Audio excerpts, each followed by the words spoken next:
వందనాలండి. ప్రతాపేనా? అవునండి. మీరు చెప్పండి బ్రదర్. మీరు ఇది వీడియోలు పెడుతుంటే దానిలో చూసి ఫోన్ చేశాను, నెంబర్ ఉంటే. Okay okay. మీరెవరు? ఎక్కడ బ్రదర్ మీరు? అది విజయవాడ అండి. విజయవాడ. ఓకే చెప్పండి బ్రదర్. మీరు బిఓ అండి? కాదండి, మీడియేటర్ అండి. ఏమండి? మీడియేటర్ గా పనిచేస్తానండి. ఇంటర్వ్యూ ఇచ్చేవాని. ఓన్లీ ఇంటర్వ్యూస్ చేస్తారు అంతేనా? అవును. అంటే కొంచెం బైబిల్ నాకు తెలుసు కనుక కొంచెం దాంట్లో కూడా కొంచెం ఒకవేళ వాళ్ళు మాట్లాడే దాంట్లో కొంచెం డౌట్ ఇచ్చినప్పుడు నేను అడుగుతా. వాళ్ళు మీకు కొంచెం దగ్గరగా ఉంటారా? ఎవరు? బిఓ వాళ్ళు. బిఓ లేదు. బిఓ మిగతా వాళ్ళందరూ పిలిచాను, ఎవరు రాలే. ఎవరైతే వాళ్ళు నాకు సబ్జెక్ట్ తెలుసని వచ్చి వాళ్ళే వస్తున్నారు. కానీ ముందుకు ఒకరి దగ్గర ఉంటా చేస్తా కాదు, చాలా మంది పిలిచాను, ఎవరు రాలే. నేను చెప్పాను కదా లైవ్ లో. అదే అంటే కొంతమంది వాళ్ళతో మాట్లాడుతున్నట్టుగా కనపడితే. అవునవును. వాళ్ళు ఏమంటారండి? ఎవరు? వాళ్ళు ఏమంటారు? ఎవరిని? యేసు ప్రభు దైవత్వం గురించి. ఆయన దేవుని కుమారుడు, దేవుడే, కుమారుడైన దేవుడు వాళ్ళు అంటారు. అదేనండి. అది బ్రదర్. మీరేమంటారు? జాన్పాల్ వచ్చేసి యేసుక్రీస్తు వారు తండ్రి దేవుడు ఇద్దరు సరి సమానం అంటాడు. అంటే కరెక్ట్ గా సమానం అన్నట్టు. మీకు ఇప్పుడు కొన్ని రోజులు బట్టి మాట్లాడుతున్నట్టు ఉన్నారు, కొన్ని ఎక్కువ వీడియోలు ఏమన్నా చూస్తే. అవునవును. మీకు ఇన్ని అంటే వాళ్ళు కూడా మీకు ఫోన్ చేస్తున్నట్టు, వాళ్ళ అంచర్లు ఫోన్ చేస్తున్నట్టుగా చాలా మంది ఫోన్ చేశారు. అదే ఫోన్ చేస్తున్నట్టుగా మీరు చెప్పారు కదా. ఈ ఎపిసోడ్ లో మీకు ఏమనిపించింది? అటు వాళ్ళ వైపు కానీ ఇటు వీళ్ళ వైపు కానీ ఎవరి వైపు కొంచెం దగ్గర, అంటే వాక్యానికి దగ్గరగా ఉన్నట్టు అనిపించింది? బ్రదర్ వాళ్ళ వేలు చూస్తే వాళ్ళది కరెక్ట్ అనిపిస్తుంది బ్రదర్, వీళ్ళ వేలు చూస్తే వీళ్ళది కరెక్ట్ అనిపిస్తుంది బ్రదర్. కానీ అది ఒకవేళ ఏది వాస్తవం అది నా మనసులో ఉంటది, అంటే అది బయట నేను చెప్పను. అది ఓకే, చెప్పండి, దాని మీద మాట్లాడదాం.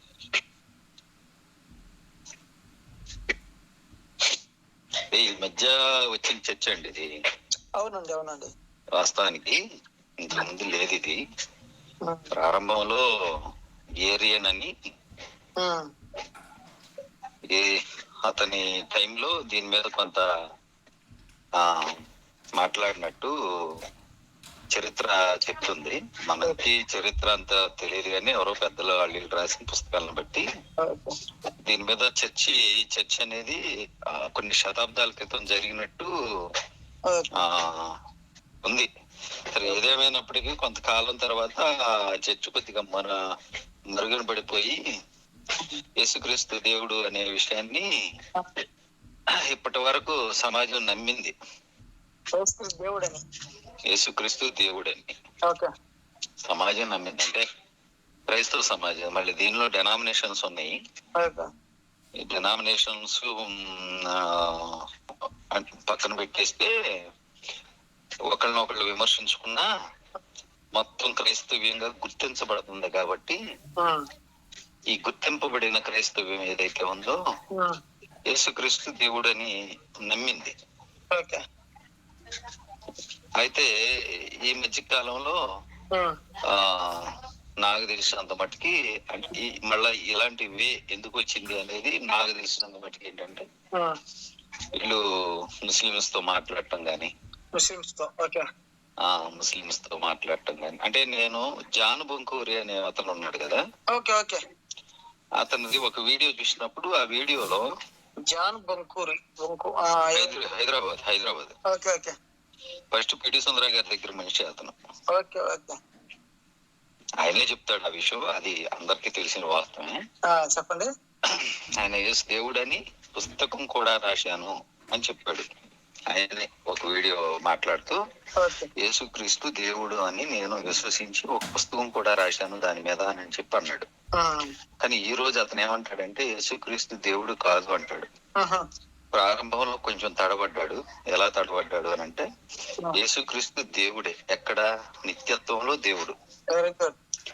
నిత్యత్వంలో దేవుడు భూమి మీదకి వచ్చిన తర్వాత దేవుడు కాదు, దేవుని కుమారుడు అని చెప్పాడు.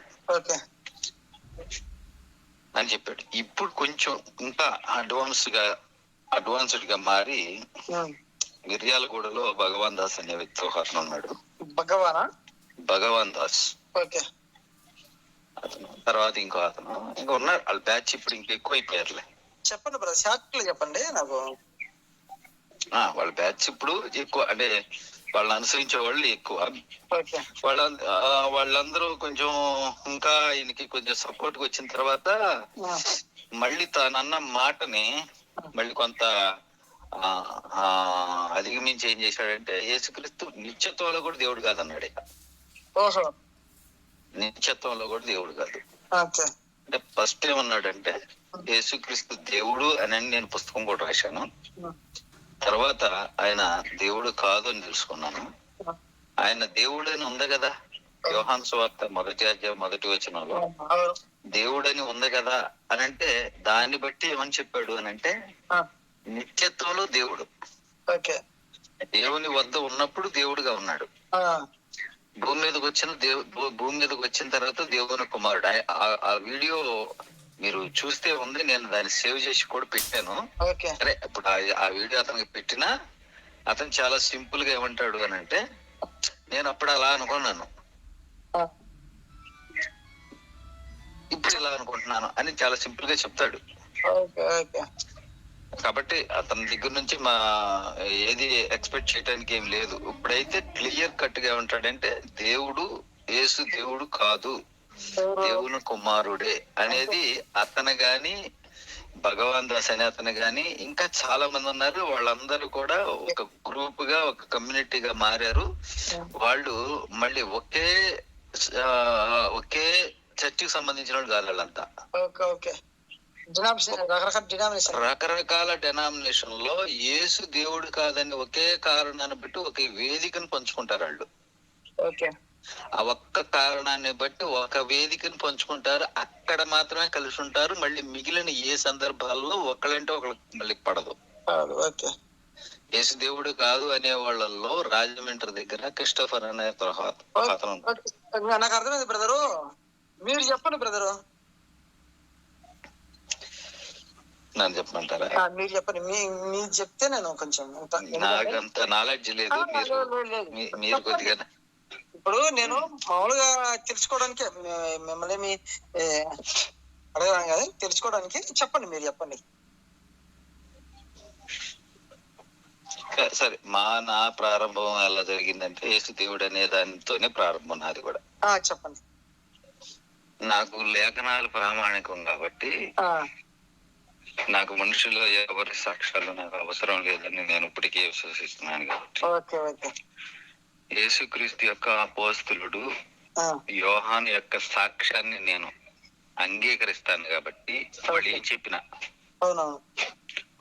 అంగీకరిస్తాను కాబట్టి ఆయన ఏం చెప్పాడు అని అంటే క్రీస్తు యొక్క పరిచయాన్ని మాట్లాడుతూ తన స్వార్థులు ఏం చెప్పాడంటే దేవుని వద్ద దేవుడై ఉన్నాడు అని చెప్పాడు. ఎవరు చెప్పారు ఈ మాట అంటే క్రీస్తు యొక్క అపోస్తలుడు, ఎవడో అనామకుడు చెప్పలా. క్రీస్తు యొక్క అపోస్తలుడు, క్రీస్తు యొక్క నిజమైన రాయబారి. ఫేక్ రాయబారులు కాదు వీళ్ళంతా. ఇప్పుడున్న రాయబారులు లాంటి వాళ్ళు కాదు, అవసరానికి మారిపోయేవాళ్ళు కాదు.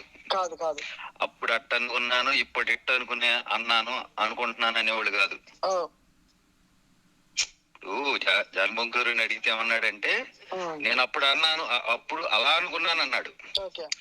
అప్పుడు అలా అనుకునేటప్పుడు కూడా అతని ప్రసంగాన్ని మీరు చూస్తే ఏమంటాడు అని అంటే నేను ఆత్మపూర్ణుడిని చెప్పాను అన్నాడు అప్పుడు కూడా. ఇప్పుడు ఇలా అనుకుంటున్నాను అన్నాడు అంటే అప్పుడు దొంగీడు, ఆత్మపూర్ణుడు కాదు. అయి ఉండాలి ఖచ్చితంగా. అర్థమైందా మీకు? అర్థమవుతుంది బ్రదర్, అర్థమైంది, చెప్పండి. ఖచ్చితంగా అయి ఉండాలి. అంటే అప్పుడు ఫేక్ అయి ఉండాలి, ఇప్పుడు నిజం అయి ఉండాలి పోనీ. Okay okay. కానీ అప్పుడు ఏమని చెప్పుకున్నాడు? అప్పుడు నిజమే. నేను దేవుని పరిపూర్ణంగా విశ్వసించాను, దేవుని ఆత్మను పొందుకున్నాను, దేవుని ఆత్మ జ్ఞానాన్ని బట్టి చెప్తున్నాను అన్నాడు. ఓకే. అప్పుడు కూడా ఏది యేసు దేవుడు అని నేను పుస్తకం రాశానని చెప్పినప్పుడు. ఓకే. ముస్లింల దగ్గరికి వెళ్ళాడంట, ముస్లింతో మాట్లాడాడంట. వాళ్ళ వాదం ఇతని వాదం మీద పైచేయిగా అనిపిస్తుందంట. అతను ఏమని చెప్పాడు అని అంటే, ఎక్కడ ఏ డిబేట్ యేసుక్రీస్తు దేవుడు అని ఏ డిబేట్ ముస్లింస్ తో చేసినా మనాళ్ళు వాడిపోయారు అని చెప్పాడు ఇతను. వీళ్ళు చెప్పుకోవచ్చు మేమే గెలిచామని, కానీ వాదనలో వాళ్ళదే పై చేయి ఉంది, మనం ఓడిపోతున్నాం. ఎందుకు ఇలా ఓడిపోతున్నాం, అసలు ఏముంది బైబిల్ అని చెప్పి అప్పుడు నేను చూశాను అని చెప్పి యేసుక్రీస్తుని దేవుడు కాదు అనేది నిజం అని చెప్పి మాట్లాడటం మొదలు పెట్టాను అని చెప్పి చెప్పుకొచ్చాడు.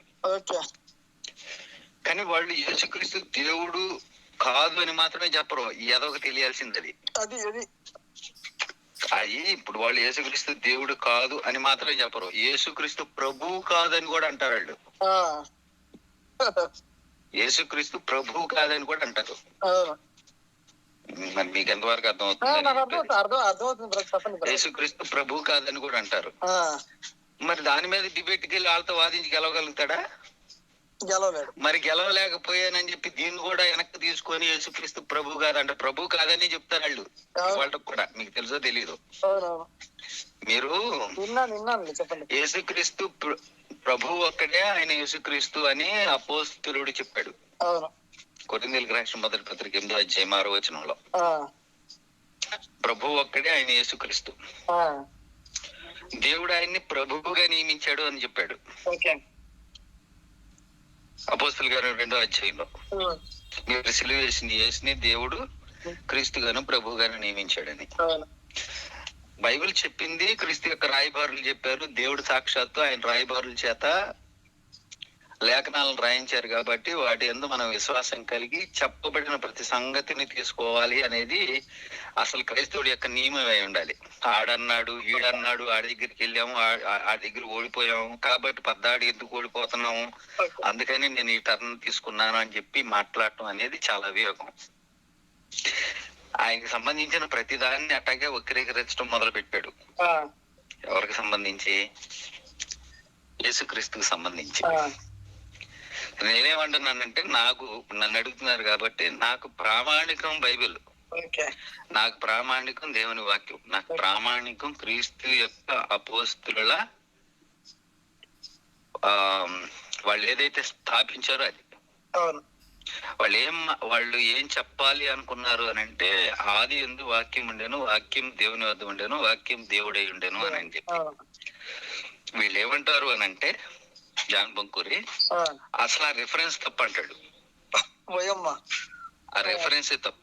ఎందుకు తప్పు అని అంటే, కొరింథీయులకు రాసిన పత్రిక 3వ అధ్యాయం చివరి వచనంలో, కొరింథీయులకు రాసిన పత్రిక 3వ అధ్యాయము చివరి వచనంలో ఏమంటారంటే, క్రీస్తు దేవుని వాడు అని ఉంటది. క్రీస్తు ఎవరి వాడు? దేవుని వాడు అని ఉంటది. క్రీస్తు దేవుని వాడు కాబట్టి వాక్యము దేవునిదై ఉండేను అనేది రైట్ అని చెప్పి ఇతను కరెక్షన్ చేయటానికి మొదలు పెట్టాడు. చెప్పండి. అంటే దేవుడై ఉండెను అని మనకు చెప్తుంది బైబిల్.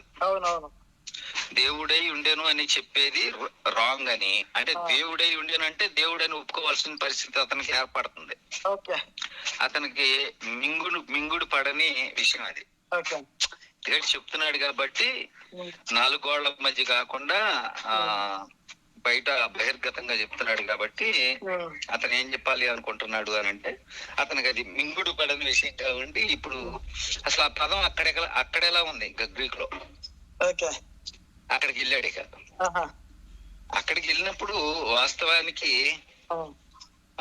ఒక చిన్న చాలా తక్కువ తేడాతో ఆ వచనాలు ఉన్నట్టు వీళ్ళే చెప్తున్నారు. మొన్నే నేను రీసెంట్ గానే భగవాన్ దాస్ అన్న అతనిది వీడియో చూసా. ఆ వీడియోలో చిన్న తేడాతో ఉంది అని చెప్పి చెప్తారు. అంటే ఎలా ఉంది అని అంటే ఆ తేడా అదే లక్షణం కలిగిన వ్యక్తి అన్నట్టు ఉంటదంట. సేమ్ లక్షణం కలిగినటువంటి వ్యక్తి. దేవునికి వాడబడిన పదం దాదాపుగా యేసుక్రీస్తు కూడా అదే వాడాడు, కానీ కొంచెం తేడాతో వాడాడు. ఇప్పుడు మీకు ఉదాహరణకి ఒక విషయం చెప్తా. దావీదు యేసు ప్రభువుని గురించి మాట్లాడాడు. దావీదు యేసు ప్రభువుని గురించి మాట్లాడాడు. ఏమని మాట్లాడాడంటే, ప్రభువు నా ప్రభువుతో ఇలాగ సెలవిచ్చినని. ఇంతగా దావీదుకు ప్రభు ఎవరు? దావీదుకు ప్రభు దేవుడు. దావీదికి ప్రభు దేవుడు. దావీదికి నా ప్రభు అని అన్నది యేసు ప్రభు. అంటే ఇక్కడ ఇద్దరు ప్రభువులు ఉన్నారు మళ్ళీ. కానీ బైబిల్ ఒక్కడే ప్రభు అని చెబుతుంది. మరి దీన్ని ఎలా తీసుకుంటారు అని అంటే, ఈ ప్రభువుని ఏం చేశారు తెలుసా వీళ్ళు? ఈ ప్రభుని అనేక ప్రభువుల్లో ఈయన ఒక ప్రభు అని చెప్పారు. ఎవరు? ఈ బ్యాచ్ అంతా యేసు దేవుడు కాదు అని చెప్పడానికి ఎవడైతే పూనుకున్నాడో, యేసు దేవుడు కాదు అని ఎవడైతే చెప్పబూనుకున్నాడో వాళ్ళందరూ కూడా ఒకే ఒక్క రెఫరెన్స్, వాళ్ళకి ఆధారం. ఆ రెఫరెన్స్ ఏంటంటే దేవుడు ఒక్కడే. దేవుడు ఒక్కడే, దేవుడు ఒక్కడే. సరే, దేవుడు ఎవరు అని అంటే యేసు ప్రభు చెప్పాడు, పౌలు చెప్పారు, వీళ్ళందరూ చెప్పారు. ఇప్పుడు స్వయంగా ప్రభు అయిన యేసు మాటలలో మనం చూస్తే, యోహాను సువార్త 17వ అధ్యాయం 3వ వచనంలో, అద్వితీయ సత్య దేవుడు అయిన నిన్నును నీవు పంపిన యేసుక్రీస్తును విశ్వసించుటే నిత్య జీవం అన్నాడు. అద్వితీయ సత్య దేవుడు అని అంటే ఏకైక నిజ దేవుడు అని అర్థం. యేసు ప్రభు స్వయంగా తండ్రికి ప్రార్థన చేస్తూ, ఏకైక నిజ దేవుడైన నిన్ను నీవు పంపిన నన్ను ఎరిగితేనే నిత్య జీవం అని చెప్పి ప్రభు ప్రార్థన. ఆయన ప్రార్థనలో స్పష్టంగా ఆయన తెలియజేసింది ఏంటంటే, దేవుడు అద్వితీయుడు, ఆయనే నిజమైన దేవుడు అని చెప్పాడు. ఎవరు? యేసు ప్రభు. పౌలు గారు ఏమని చెప్పాడంటే, మనకి దేవుడు ఒక్కడే ఆయన తండ్రి అని చెప్పాడు. కొరింథీయులకు రాసిన పత్రిక 8:6. క్రీస్తు యొక్క అపోస్తలుడు, క్రీస్తుని ఎంతగానో ప్రేమించిన వాడు, క్రీస్తు చేత ప్రేమించబడిన వాడు యోహాను ఏమని రాశాడంటే, తన మొదటి పత్రిక 5వ అధ్యాయం చివరి వచనంలో, మనము సత్యవంతుడైన వానిని ఎరుగవాలని దేవుని కుమారుడు వచ్చి మనకు వివేకం అనుగ్రహించి ఉన్నాడని ఎరుగుదాము. అంటే సత్యవంతుడు అంటే నిజమైనటువంటి వాడు. ఆ నిజమైనటువంటి ఆ సత్యవంతుడిని ఎరగాలని దేవుని కుమారుడు వచ్చి మనకు వివేకం అనుగ్రహించాడంట. మనము యేసుక్రీస్తు నందున్న వారమై సత్యవంతుని అందున్నాము, ఆయనే నిజమైన దేవుడు అన్నాడు. అంటే యేసుక్రీస్తు ఎవరినైతే మనం ఎరగాలని ఈ భూమి మీదకు వచ్చాడో ఆయనే నిజమైన దేవుడు అని చెప్తున్నాడు. అంటే యేసుక్రీస్తు ఎవరిని నిజమైన దేవుడు అంటున్నాడంటే తండ్రిని. ఇవన్నీ వాస్తవమైనటువంటి సమాచారాలు. కానీ దాంతో పాటు దేవుడు ఒక్కడే అనే దాంతో పాటు ఇంకో పదం కూడా వాడారు వాళ్ళు. ఏమని పదం వాడారంటే, ప్రభు ఒక్కడే అని కూడా వాడారు. ప్రభు ఒక్కడే. ఇప్పుడు ఆ ప్రభు ఎవరు అని పౌరుని మనం అడిగాం అనుకోండి, లేదంటే లోకా గారిని మనం అడిగాం అనుకోండి, లోకా గారు ఏమంటున్నాడంటే, మీరు సిలువ వేసిన యేసుని దేవుడు ప్రభుగాను క్రీస్తుగా నియమించాడు అని చెప్తున్నాడు. అంటే ఇప్పుడు ప్రభు ఎవరు? యేసుక్రీస్తు. పౌలు మాటల్లో ప్రభు ఎవరు? యేసుక్రీస్తు. క్లియర్ గా చెప్పేశాడు, ఆయన యేసుక్రీస్తు అని. ఇప్పుడు ప్రభు ఒక్కడే కాబట్టి దేవుడు ప్రభు కదా? దేవుడు ప్రభు. ఎలా ప్రభు? దావీదు చెప్తున్నాడు, ప్రభు నా ప్రభుతో సెలవిచ్చాడు అని. తర్వాత పాత నిబంధన వచనాలు చెప్తున్నాయి ఆయన ప్రభు అని. ఆయన అద్వితీయ ప్రభు అని కూడా చెప్పింది బైబిల్. అంటే ఇంకో ప్రభు లేడు. మరి ఈయనట్ట ప్రభు అయ్యాడు మళ్ళీ. అప్పుడు వీళ్ళు ఏం చేశారు అని అంటే, ఈయన ఎంతో మంది ప్రభువులను దేవుడు నియమిస్తే వాళ్ళల్లో ఈయన ఒక ప్రభు అని చెప్పారు మళ్ళీ వీళ్ళు.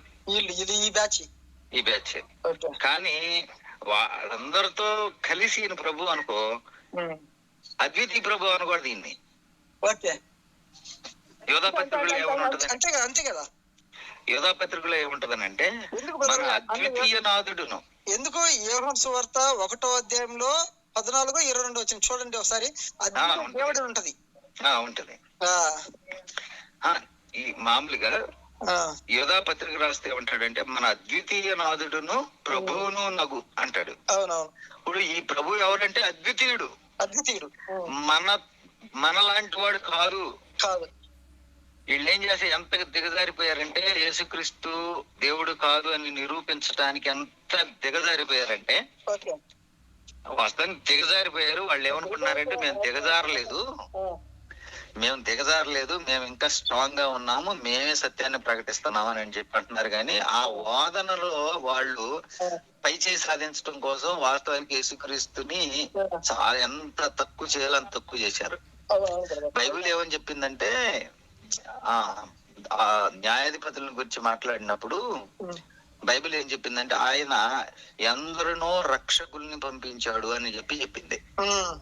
ఎందరినో రక్షకుల్ని పంపించాడు అని చెప్పింది. యేసుక్రీస్తు మనకి ఏకైక నిజ రక్షకుడు. ఇప్పుడు ఎందరో రక్షకులను పంపించినప్పుడు ఇప్పుడు యేసుక్రీస్తు కూడా వాళ్ళల్లో ఒక రక్షకుడా, లేకపోతే ఈయన అసలు నిజమైన ఏకైక రక్షకుడా?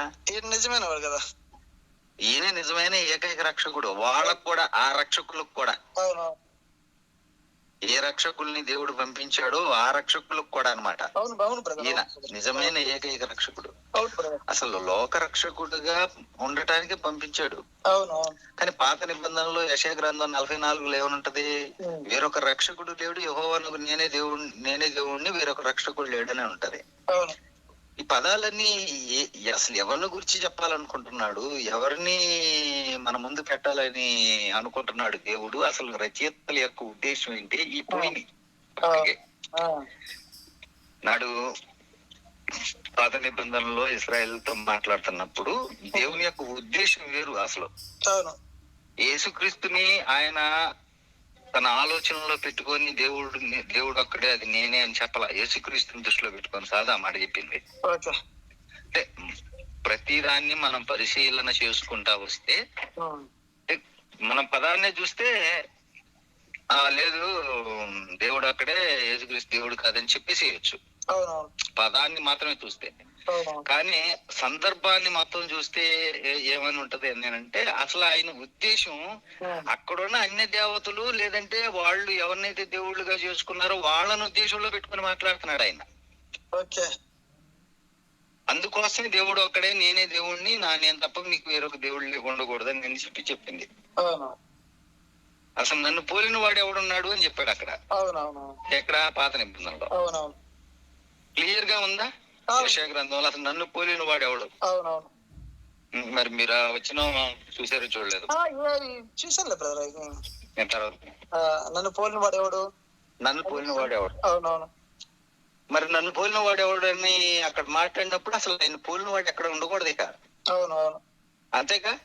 అంతేగా. హెబ్రీయులకు రాసిన పత్రిక 1వ అధ్యాయం ప్రారంభంలోనే యేసుక్రీస్తుని గురించి పరిచయం చేస్తామని చెప్తున్నాడు. ఆయన దేవుని తత్వము యొక్క మూర్తిమంతమునై ఉండి ఆయన మహిమ యొక్క తేజస్సును అని అంటున్నాడు.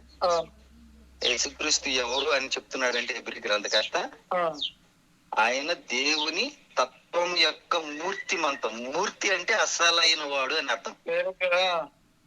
మూర్తి అంటే అసలైన వాడు.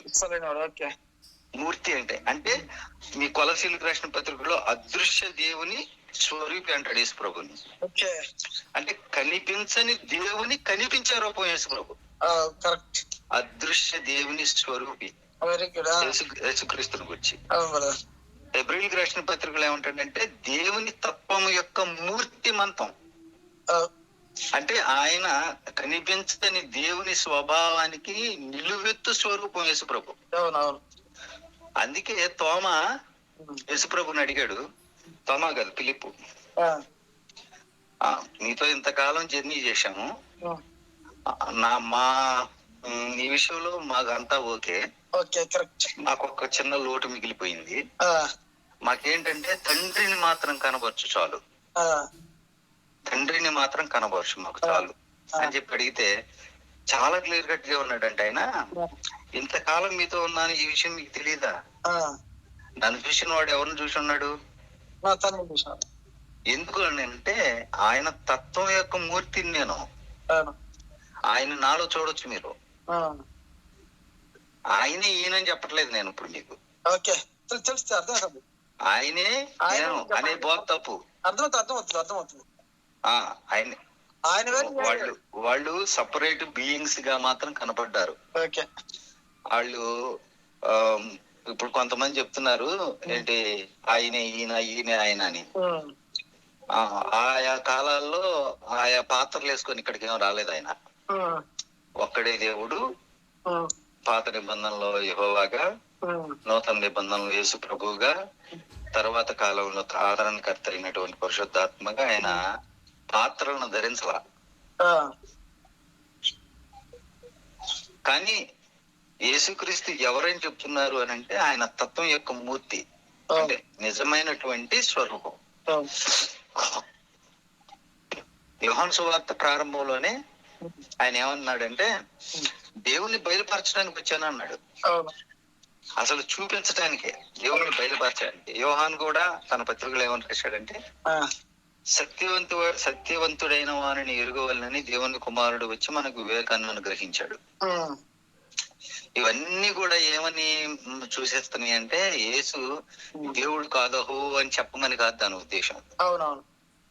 దేవుడు కాదు అనని అసలైనటువంటి సువార్తని పక్కన పెట్టేసేసి వాస్తవానికి ఏం చేయాలి అని అంటున్నాడంటే కాలాన్ని బట్టి చూస్తే మీరు బలమైన ఆహారం తినాల్సిన వాళ్ళు, ఎబ్రిల్కి రాసిన పత్రికలు అంటాడు. కాలాన్ని బట్టి చూస్తే బలమైన ఆహారం మీకు అవసరం, కానీ మరలా మూల తట్టు పాఠముల వైపుకి మీరు వెళ్ళిపోయారు అంటున్నాడు. అంటే అనవసరమైన మూల పాఠముల వైపుకి వెళ్ళిపోయారు. ఇప్పుడు మళ్ళీ ఎక్కడి నుంచి వెళ్ళి స్టార్ట్ అవుతున్నారంటే అసలు ఈ దేవుడు ఎవరు, అసలు ఆయన ఎట్టు వచ్చాడు, ఇక్కడికి వెళ్ళిపోయారు. ప్రాథమికమైన మళ్ళీ అంశాల వైపుకి వెళ్ళిపోయారు. అసలు మామూలుగా అయితే మళ్ళీ ప్రారంభం దగ్గరికి వెళ్ళారు. కానీ ఈ ప్రారంభం దగ్గరికి వెళ్ళిన వాళ్ళు అందరూ ఎవరు మనగాళ్ళు అని చెప్పుకునే వాళ్ళే. మనగాళ్ళం అని చెప్పి చెప్పుకునేవాళ్లే. మా ఉద్దేశం అది. యేసుక్రీస్తు దేవుడు కాదు అనేది బైబిల్ సందేశం కాదు. అపోస్తలులు ఏమని ప్రకటించారు అని అంటే ఆయన దేవుడయ్యే ఉన్నాడు. ఆది యందు వాక్యం ఉండేను, వాక్యం దేవుని వద్ద ఉండేను, వాక్యం దేవుడై ఉండేను. అలాంటి మనిషి ఉండకూడదు. నన్ను పోలిన వాడు ఎక్కడున్నాడని సవాల్ చేశాడు ఎక్కడ పాత నిబంధనలో. కానీ యేసు ప్రభువుని అడిగితేనేమో నన్ను చూస్తే తండ్రిని చూసినట్టే అంటున్నాడు. అంటే ఆయన పోలినోడు ఉన్నాడు ఇక్కడ. వాస్తవంగా ఏం చెప్పాలి, యేసు ప్రభు ఆయన్ని చూడలేరు, ఆయన చూసి ఎవడో బతకడు, ఆయన్ని చూడటం ఇక్కడ ఉండగా సాధ్యపడదు అని చెప్పాలి. లేఖనాలు కొన్ని అలాగే చెప్తున్నాయి కదా. కానీ యేసు ఏమంటున్నారంటే నన్ను చూడండి, నన్ను చూస్తే ఆయన చూసినట్టే అని చెప్తున్నాడు. అంటే ఆయన పోలిక కనపడుతుంది ఇక్కడ. తర్వాత నిజంగా ఆయన పోలిక ఉందా అని చెప్పి మనం ఆలోచన చేస్తే ఆదికాండంలో 1వ అధ్యాయం 26వ వచనంలోకి వెళ్తే దేవుడు అడుగుతున్నాడు మన స్వరూపమందు మన పోలిక చొప్పున నరులను చేద్దామని. మీరు దేవుడు అన్న కాడ చిన్న గీత ఉంటది. అంటే దేవుడు మాట్లాడుతున్నాడు. ఎవరితో మాట్లాడుతున్నాడు? ఎవరు లేకుండా మాట్లాడుతున్నాడా?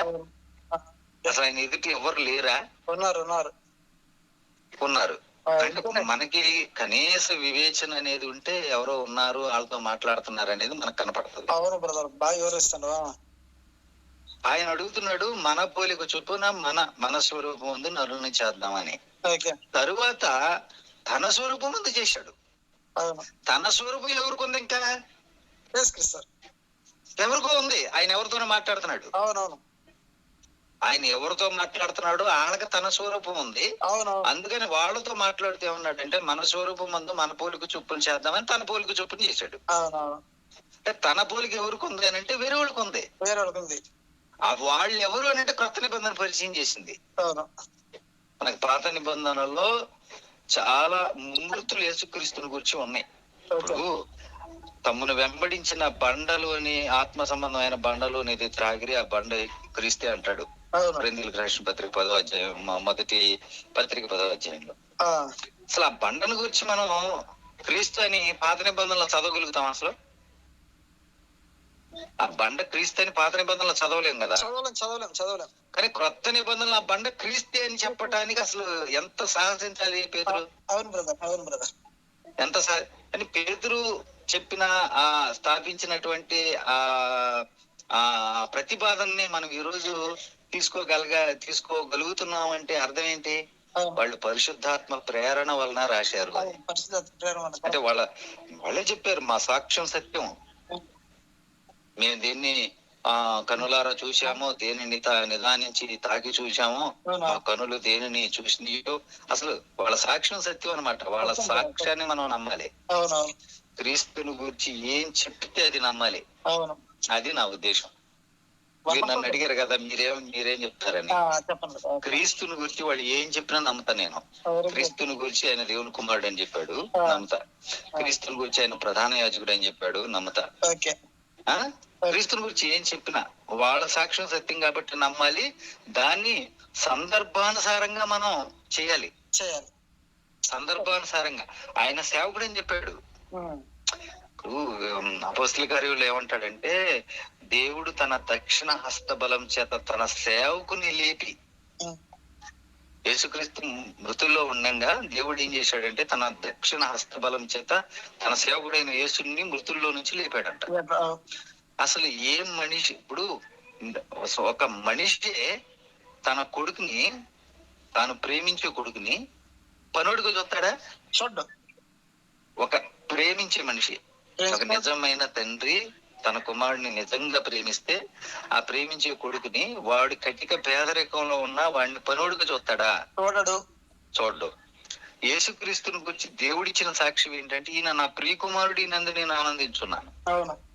అలాంటి వాడిని గురించి ఏమని మాట్లాడుతున్నాడు అని అంటే, పేతురు ఆయన తన సేవకుడైన యేసుని మృతుల్లో నుంచి లేపాడు అని మాట్లాడుతున్నాడు. అంటే నిజంగా సేవకుడా అంటే నిజంగా సేవకుడే, కానీ సేవక రూపం దాల్చాల్సి వచ్చింది ఆయన. భూమి మీదకి వచ్చాడు మనందరి కోసం. అంటే మనందరి కోసం ఆయన ఏం చేశాడంటే, ఒకటండి తన్ను తాను తగ్గించుకున్నాడంటే ఆయన స్థితి ఏంటి? తన్ను తాను తగ్గించుకున్నాడు అని పౌలు చెప్పాడు. దేవునితో సమానముగా ఉండుట విడిచిపెట్టకూడని భాగ్యం మనం ఎంచుకొనలేదు, కానీ మనుషుల పోలికగా పుట్టి మనుషుల పోలికలో కూడా మళ్ళీ దాసుని స్వరూపం ధరించుకొని తను తానే రిక్తునిగా చేసుకున్నాను. అంటే తను తాను తగ్గించేసుకున్నాడు. ఎంతగా తగ్గించుకున్నాడు అని అంటే, మనుషుల్లో కూడా యజమాని రూపం కాదు, దాసుని రూపంలోకి వచ్చాడు. అందుకే ప్రభు అయిన యేసు ఆయన గుర్చిన స్వార్థలు ఏమని చెప్పి అన్నాడంటే, మనిషి కుమారుడు పరిచారం చేయించుకోవడానికి రాలేదంట, పరిచారం చేయడానికి వచ్చాడంట. అసలు ఆయన తగ్గింపును వర్ణించడానికి భూమి మీద అసలు ఎవరికి సాధ్యం కాదు. అసలు శిష్యులు పాదాలు కడిగాడు కదా, అదే ఆయన తగ్గింపుని వర్ణించాలి అని అంటే మనం ఏదో చెప్పాల్సిందే తప్ప నిజంగా దాన్ని మనం దైవికమైనటువంటి ఫీలును పొంది మనం దాన్ని వర్ణించాలంటే అసలు సాధ్యం కాదు. అంత ఉన్నతమైన వాడు యేసుక్రీస్తు యొక్క ఉన్నతమైనటువంటి స్థాయి అంతటిది అని అంటే, అసలు దేవుడు ఆయన్ని చూసి ఆనందపడుతున్నాడు. నా ప్రియకుమారుడు ఈయనందు నేను ఆనందించున్నాను. అసలు ఈ సమస్తానికి ఆయన వారసుడిగా నియమించేశాడు.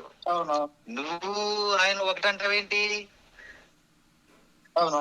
నీ వాదన నెగ్గించుకోవటానికి మనం ఎట్ట పుట్టాము, ఆయన ఎట్ట పుట్టాడు, మనం ఎట్ట ఏంటి భూమి మీద క్రైస్తవ జీవితానికి మెయిన్, క్రైస్తవ జీవితానికి అత్యంత ప్రాముఖ్యమైనది ఏంటి అని అంటే తను తాను తగ్గించుకోవటం. అసలు నువ్వు ఎంత తగ్గించుకుంటావు అంత హెచ్చింపబడతావు అనేది బైబిల్ సందేశం. అసలు అప్పుడు ఎలా ఉండాలి? అసలు నిజంగా నువ్వు బైబిల్ జ్ఞానాన్ని నీ జీవితానికి నువ్వు ఆపాదించుకుంటే, దాన్ని నిజంగా నువ్వు సంపాదించుకుంటే, నువ్వు ప్రసంగాల్లో వాడే ఆ పదాన్ని నువ్వు నిజంగా సంపాదిస్తే, ప్రసంగాల్లో ఆడు ఈడనే పదం రాదు, రెండురా చూసుకుందాం అనే పదం రాదు, 2 నిమిషాలు 3 నిమిషాలు ఓడిచ్చేస్తాం అనే పదం రాదు. ఎందుకంటే మన సంభాషణ ఎలా ఉండాలి అని అపోస్తలుడు కోరాడంటే, ఉప్పు వేసినట్టుగా రుచి కలదిగాను కృపాసహితముగాను ఉండనీయుడి అన్నాడు. అసలు మనకి వాటికి ఆస్కారమే లేదు అసలు. Brother, wonderful brother. చివరిగా యేసుక్రీస్తు గురించి ఒక మాట చెప్పండి బ్రదరు. ఇప్పటికే 35 నిమిషాలు అవుతుంది. నేనైతే ఆయన దేవుడు. అవును, కరెక్ట్. అది వండర్ఫుల్ బ్రదర్. ఎందుకంటే